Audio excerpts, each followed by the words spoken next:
Education से related कोई भी जानकारी के लिए सब्सक्राइब कीजिए हमारा चैनल जिसका नाम है एम लिंक और दिए गए बेल आइकन को दबाइए ताज़ा अपडेट्स के लिए। चलिए दोस्तों शुरू करते हैं। हेलो फ्रेंड, कैसे हैं आप लोग। आज मैं बहुत महत्वपूर्ण टॉपिक के बारे में बात करने वाला हूँ, इंडिया वर्सेस चाइना। बहुत सारे वीडियो और आपने देख चुकी होगी और आजकल काफ़ी टीवी और न्यूज़पेपर में आपने देखा ही होगा। इसके बारे में दिन भर डिबेट चलती रहती है, चाइना नहीं किया, इंडिया नहीं किया। तो उसके बारे में मैंने सोचा एक वीडियो बनाई और आप लोगों को दिखाऊं कि कैसे जो है इंडिया जो है चाइना से कितना पीछे है और किन किन चीज़ों को सुधारने की ज़रूरत है इंडिया को, ताकि वो चाइना के बराबरी में आ सके। राइट। तो कैसे एक चाइना धीरे धीरे सुपर पावर बनता जा रहा है और किन किन चीज़ों को चाइना ने अपना जो है काफ़ी ज़्यादा सुधार किया है, तो कैसे किन किन चीज़ों में चाइना आगे है इंडिया से। तो आज मैं डिस्कस करने वाला हूँ इकोनॉमिकल वे में कैसे इंडिया जो है चाइना से आगे है।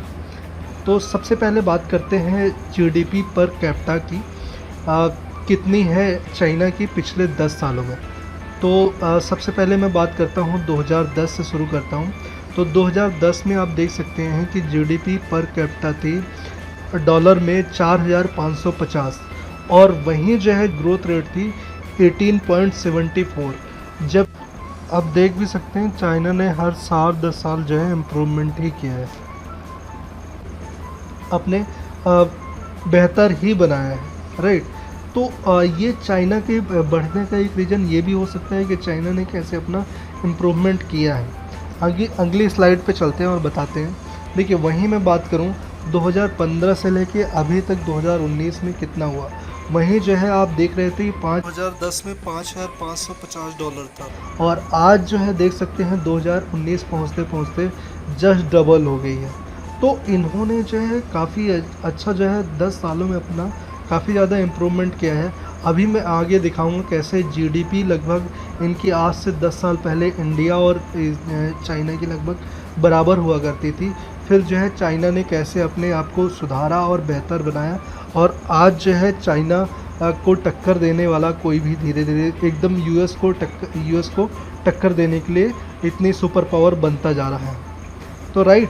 तो आज इस वीडियो में हम बेसिकली 4 चीज़ों में डिस्कस करेंगे। तो कैसे कैसे ये 4 फैक्टर मैंने चूज किए हैं कि किन फैक्टरों में बात किया जाए आपसे। राइट। तो पहले फैक्टर में बात करूँगा expenditure on education and health में कितना खर्च करती है जो है एजुकेशन में चाइना, और हेल्थ में कितना खर्चा करती है। अनएम्प्लॉयमेंट रेट कितना है चाइना का। तीसरा जो फैक्टर में मैं बात करूँगा वो है लेबर फोर्स क्या है, ऑक्यूपेशन वाइज। चौथा जो पॉइंट है वो मैं डिस्कस करूँगा साइज ऑफ इकोनॉमी, कितनी बड़ी चाइना की इकोनॉमी है और उसकी साइज क्या है। तो चलिए सबसे पहले बात करते हैं चाइना की। चाइना की जो है एक्सपेंडिचर जो है एजुकेशन और हेल्थ में वो है लगभग 7.2% का ऑफ जीडीपी। आप देख सकते हैं लगभग 7.2% अकेले जो है चाइना जो है केवल एजुकेशन और हेल्थ में खर्चा करता है। अनएम्प्लॉयमेंट रेट देखूं तो 4.3 है, वहीं 24% होता है। अनएम्प्लॉयमेंट रेट जो है इंडिया का 24% है। आप देख सकते हैं कितने गुना ज़्यादा है। राइट। वहीं लेबर फोर्स की बात करूं तो जो है एग्रीकल्चर में है 33%, वहीं जो है इंडस्ट्रियल में जो है 30% है और वहीं सर्विस सेक्टर में ये जो है लगभग 36 पॉइंट का है। राइट। साइज जो है इकोनॉमी की कितनी हो गई है आज जो है 27.3 ट्रिलियन की जो है इनकी इकोनॉमी हो गई है। वहीं जो है आप देख सकते हैं इकोनॉमी जो है इंडिया की कितनी है, लगभग 10.5 ट्रिलियन, लगभग 3 गुना के आसपास है। आज से 10 साल पहले की मैं बात करूं तो आप देख सकते हैं कि लगभग इंडिया और चाइना जो है दोनों पैरेलल चलते थे, लेकिन आज का सिनेरियो ये है कि इंडिया जो है चाइना के मुकाबले लगभग आधे में स्टैंड करता है। तो आप देख सकते हैं कि कैसे जो है चाइना आगे है। राइट। तो धीरे धीरे जो है चाइना काफ़ी ज़्यादा इम्प्रूवमेंट कर रहा है। राइट। वहीं लेबर फोर्स की बात करूं तो इंडिया में लगभग 49% एग्रीकल्चर है। राइट। जबकि इंडस्ट्रियल में जो है 20% है और चाइना जो है 30% में करता है। और एग्रीकल्चर में ये ज़्यादा कम जो है और टेक्नोलॉजी पे इसलिए ज़्यादा है क्योंकि टेक्नोलॉजी पे वो ज़्यादा पैसा खर्च, R&D पे लगभग चाइना जो है हर साल 10 साल काफ़ी ज़्यादा पैसे खर्च करती है। तो इसके बारे में मैं आगे वीडियो में बताऊँगा। उसके बाद देखते हैं सर्विस सेक्टर में लगभग 31% ही लगभग एस्टिमेट जो है 2012 के सर्वे के हिसाब से खर्च करती है, राइट। तो अब बात करते हैं GDP ग्रोथ रेट लगभग 2020 में चाइना और इंडिया का कितना था। वहीं इंडिया की बात करूं लगभग 1.2% ऑफ GDP का लगभग है ग्रोथ रेट है। 1.2% लगभग पिछले क्वार्टर का, लगभग मार्च का जो क्वार्टर था उसकी बात हो रही है, तो लगभग 1.2% है। वहीं चाइना की बात करूं तो लगभग 2.3 है, लगभग जस्ट डबल देख सकते हैं। तो इससे जो है पता चलता है कि चाइना कहाँ स्टैंड करता है और इंडिया कहाँ स्टैंड करता है। आप देख सकते हैं जस्ट डबल की इकोनॉमी बन चुकी है। GDP ग्रोथ रेट जो है जस्ट डबल है, 2.3 है। तो ये चीज़ें मैटर करती हैं। वहीं मैं ग्रॉस डोमेस्टिक प्रोडक्ट कंपोजिशन देख लेता हूँ कि कहाँ कहाँ जो है उनकी GDP कितने % कहाँ कहाँ पे है। तो सबसे पहले इंडिया की बात करते हैं, तो इंडिया है अपने जो है GDP का 5.87 जो है एग्रीकल्चर में, इंडस्ट्री सेक्टर में 29%, राइट। वहीं जो है 54% जो है सर्विस सेक्टर में। वहीं जो है GDP का है लगभग 9.7% जो है GDP का वो लगभग जो है एग्रीकल्चर में यूज होता है।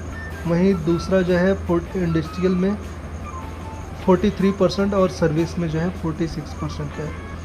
तो इंडिया जो है काफ़ी अभी सुधारने की ज़रूरत है इंडिया में बहुत सारी चीज़ों में।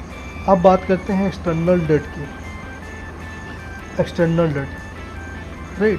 तो इंडिया के एक्सटर्नल डेट की बात करूं तो केवल है 564 बिलियन दिसंबर तक का डेटा है। वहीं जो है चाइना की बात करूं तो लगभग 2 ट्रिलियन है, राइट।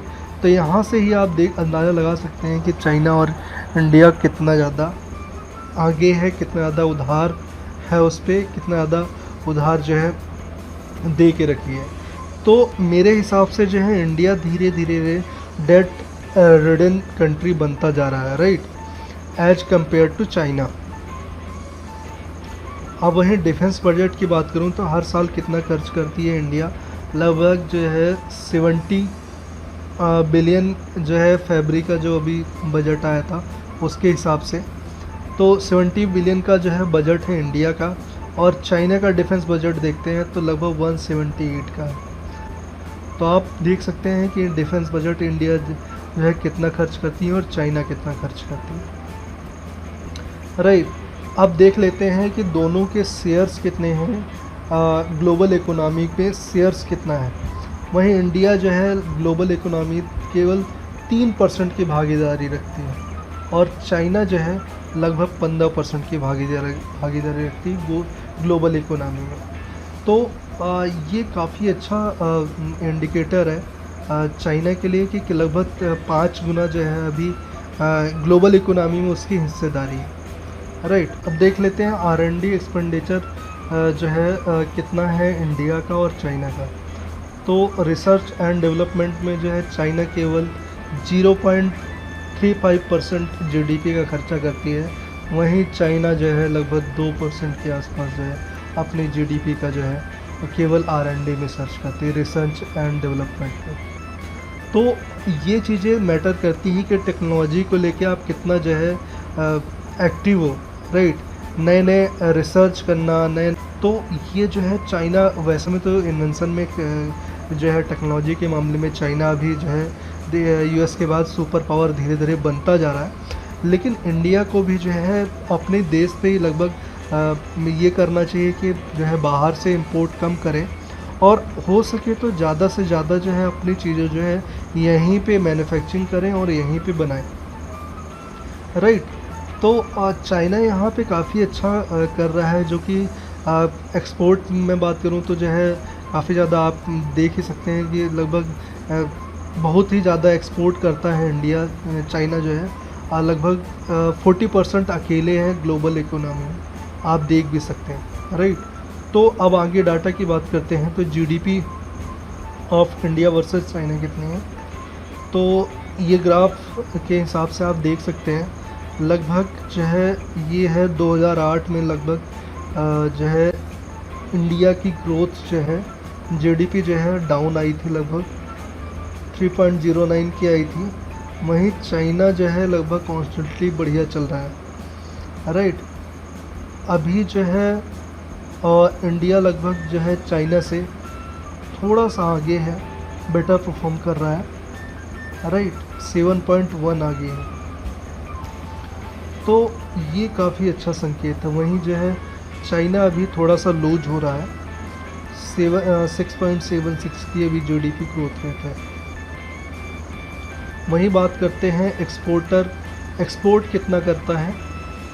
तो वहीं चाइना की बात करूं तो चाइना जो है एक्सपोर्ट में नंबर 1 है। तो आप देख सकते हैं कैसे ग्राफ जो है उसका जो है आगे है चाइना का।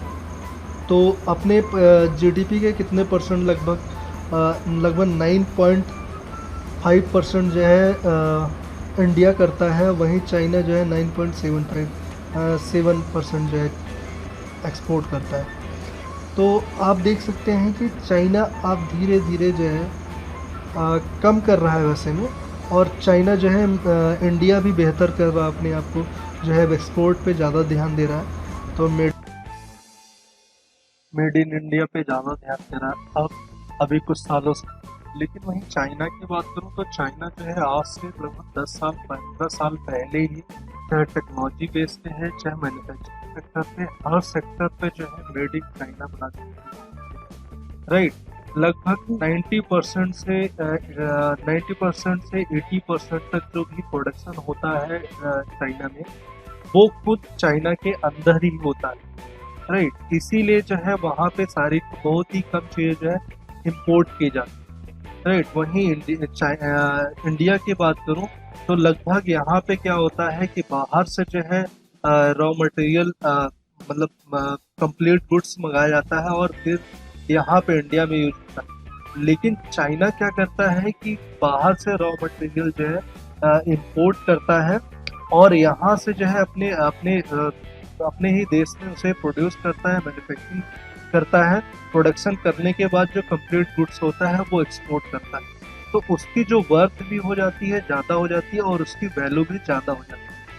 तो इंडिया जो है ये चीज़ को भी इंडिया पे करना चाहिए कि जो भी हो तो हम जो है एक्सपोर्ट पे कम ध्यान ज़्यादा ध्यान दें, और वहीं जो है कम से कम चीज़ें जो है इम्पोर्ट करें और ज़्यादा से ज़्यादा चीज़ें जो है अपने देश पे ही प्रोड्यूस करें, और कम से कम जो है बाहरी चीज़ें जो है ज़्यादा कम यूज करें ताकि हमारे देश में प्रोडक्शन ज़्यादा हो सके, राइट। तो ये जो है इसे बेहतर बनाने की कोशिश इंडिया में की जाए तो लगभग हमारी 50% जीडीपी सही हो सकती है। तो अब बात करते हैं कि फीमेल लेबर फोर्स जो है पार्टिसिपेशन कितना है इंडिया और चाइना में। तो वहीं चाइना की बात करूं तो लगभग 50-60% लोग क्या करते हैं जो है वुमेन एम्पावरमेंट को ज़्यादा बढ़ावा देते हैं। हर मैन्युफैक्चरिंग प्लांट में किसी भी तरह की प्रोडक्शन यूनिट हो या कि किसी भी तरह का बिजनेस हो, वहाँ पे फीमेल वर्कर रखा जाता है, राइट। लगभग फीमेल। अब वहाँ दूसरी बात ये भी है कि वहाँ के लोग ज़्यादा स्किल भी होते हैं, वहाँ की महिलाएं या पुरुष दोनों स्किल भी होते हैं। और एप्पल को न्यूज़पेपर एजेंसी ने कहा था कि आप जो है चाइना से अपना प्रोडक्ट्स क्यों बनवाते हैं। तो वो बोला कि चाइना, देखिए चाइना की लेबर कॉस्ट सस्ती नहीं है, लेकिन वहाँ के लोग इतने ज़्यादा स्किल होते हैं, इतने ज़्यादा डेवलप होते हैं कि जो है वो जो है उसी काम को इतने सही ढंग से, परफेक्ट ढंग से करते हैं। बात करूँ चाइना के स्कूलों की तो चाइना के स्कूलों में लगभग 5वीं 6वीं 10वीं तक में ही लगभग वही प्रैक्टिकल नॉलेज ही सिखाया जाता है। सब सारी को टेक्नोलॉजी के लेके, मैन्युफैक्चरिंग को लेके जो है प्रैक्टिकल नॉलेज ज़्यादा दिया जाता है। जबकि यहाँ की बात करूँ इंडिया में क्या होता है, थ्योरी नॉलेज को ज़्यादा फोकस किया जाता है। तो इसलिए इंडिया जो है थोड़ा सा ज़्यादा फोकस है, हमें भी जो है प्रैक्टिकल नॉलेज पे ज़्यादा फोकस करना चाहिए। वहीं बात करूँ इंडिया में जो है कॉपीराइट, पेटेंट, आजकल नई नई टेक्नोलॉजी जो है चाइना आए दिन लाता रहता है। राइट। चाहे चाहे एयरफोर्स की बात करें, स्पेस फोर्स की बात करें, या कि हर तरीके के मिलिट्री फोर्स, या कि हर तरीके के नए नए नए हथियार जो होता है चाइना कॉपी पेस्ट करता रहता है, चाहे रसिया से करे या कि यूएस से करे। वैसे में चाइना तो अलग अलग अलग प्रोडक्टों में तो करता ही करता है, लेकिन जितने भी डिफेंस और टेक्नोलॉजी से रिलेटेड है वो भी प्रोडक्ट जो है कॉपी पेस्ट करता रहता है। तो उससे क्या होता है, नए नए इन्वेंशन करता है चाइना, जो है नए नए टेक्नोलॉजी लाता है अपने देश पे, और फिर उसका जो है पेटेंट करा लेता है।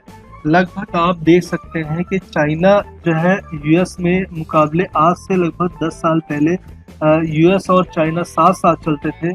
आज जो है पेटेंट कराने के मामले में जो है चाइना कहाँ से कहाँ पहुंच गया, और इंडिया इस बारे में लगभग सोच ही नहीं रही है। पहले भी जितना, लगभग आज से 20 साल पहले ही जितना रेशियो था, उतना आज भी चाइना इंडिया का उतना ही रेशियो है। तो हम जो है अब बात करते हैं चाइना को, वैसे में तो ओवरटेक नहीं कर पाएंगे, लेकिन यदि करते हैं तो किन किन चीज़ों को हमें बढ़ावा देना चाहिए जिससे हम चाइना को बीट कर सकें। तो सबसे पहले जो है हमें अपना एक्सपोर्ट का रेशियो बढ़ाना पड़ेगा, और जिससे क्या होगा कि जो है हम ज़्यादा से ज़्यादा जो है अपने जो है एक्सपोर्ट करें, तो ज़्यादा से ज़्यादा हमारे पास करेंसी जो है लिक्विडिटी बनी रहे। राइट। दूसरा हमें क्या करना है कि डिक्रीज इंपोर्ट रेशियो, इंपोर्ट ज़्यादा से ज़्यादा जो है बाहरी चीज़ों को हमें जो है बंद करना पड़ेगा, जिससे हमारा इंपोर्ट रेशियो सुधर सके। राइट। तीसरा जो है हमें क्या करना पड़ेगा, वुमेन एम्पावरमेंट को जो है ज़्यादा बढ़ावा देना पड़ेगा, जिससे जो है हमारी महिलाएं भी सशक्त हो सकें। ठीक है, जैसे चाइना की तरह चाइना जैसे यूज करता है। राइट। लगभग 30% महिलाएं, 30 to 40% महिलाएं चाइना में जो है हर व्यक्ति जो है काम करता है। राइट। तो हमें इसे वुमेन एम्पावरमेंट को बढ़ावा देना चाहिए। वहीं जो चौथी चीज है, हमें क्या करना पड़ेगा, मैन्युफैक्चरिंग और प्रोडक्शन सेक्टर को जो है हमें बढ़ावा देना चाहिए। लगभग जैसे मैंने पहले भी बताया कि जो है हमें चाइना या कि किसी भी कंट्री का ले लें, तब तक वो कंट्री जो है डेवलप कंट्री नहीं होगी जब तक वो अपने देश पे ही ज़्यादा से ज़्यादा चीज़ें प्रोड्यूस ना करे, मैन्युफैक्चरिंग ना करे। तो हमें क्या करना होगा कि हमें जो है ज़्यादा से ज़्यादा चीज़ें जो है यही प्रोड्यूस करनी पड़ेंगी, ताकि हमारा प्रोडक्शन ज़्यादा हो सके और हम अपनी ही चीज़ें बनी का यूज करें। जैसे अभी नरेंद्र मोदी ने अभी क्या किया है, आत्मनिर्भर भारत अभियान चालू किया है, जिसके तहत ये सारी चीज़ें संभव हो सके। तो धीरे धीरे इंडिया भी नए नए आइडिया और इन्वेंशन को डेवलप कर रहा है। तो हमें कुछ चीज़ें, इन सब सारी चीज़ों की यदि हम बात करें, तो हम ये पांचों चीज़ें यदि अप्लाई करते हैं तो हम कहीं ना कहीं एक अच्छे भारत का निर्माण कर पाए। तो ये 5 चीज़ें थी जिससे हमें लगता है कि हमारे इकोनॉमी को बेहतर बनाने के लिए, ग्रोथ करने के लिए ये 5 चीज़ें अभी भी ज़रूरी है, जो कि हमें करनी चाहिए। राइट। तो हमें गवर्नमेंट ने कुछ अभी धीरे धीरे प्रयास कर रही है पिछले कुछ सालों से। यदि मैं चाइना की बात करूं, तो चाइना ने आज से 20 साल पहले जो किया था वो मेक इन चाइना अभी जो है इंडिया धीरे धीरे करना शुरू किया। अभी मैं बात करूं कुछ दिनों पहले की न्यूज, ये है वंदे मातरम एक्सप्रेस के जो है 44 रैक्स जो है बनाने वाली थी चाइना की एक कंपनी बनाने वाली थी 13 ट्रेनों के लिए। वो जो है गवर्नमेंट ने वो टेंडर जो है कैंसिल कर दिया। तो यहाँ पे देखने वाली बात है कि ये जो है मेड इन इंडिया को यहाँ पे बढ़ावा दिया जा रहा है, और ये जो अब रैक्स होंगे 18 ट्रेनों के, ये अब जो है खुद ही हमारे देश में प्रोड्यूस होंगे। तो ये काफ़ी अच्छी बात है। ओके दोस्तों, थैंक यू। यदि हमारी वीडियो अच्छी लगे तो लाइक करिए, सब्सक्राइब करिए चैनल को, और अपने दोस्तों के साथ भी शेयर करिए। ओके दोस्तों, थैंक यू।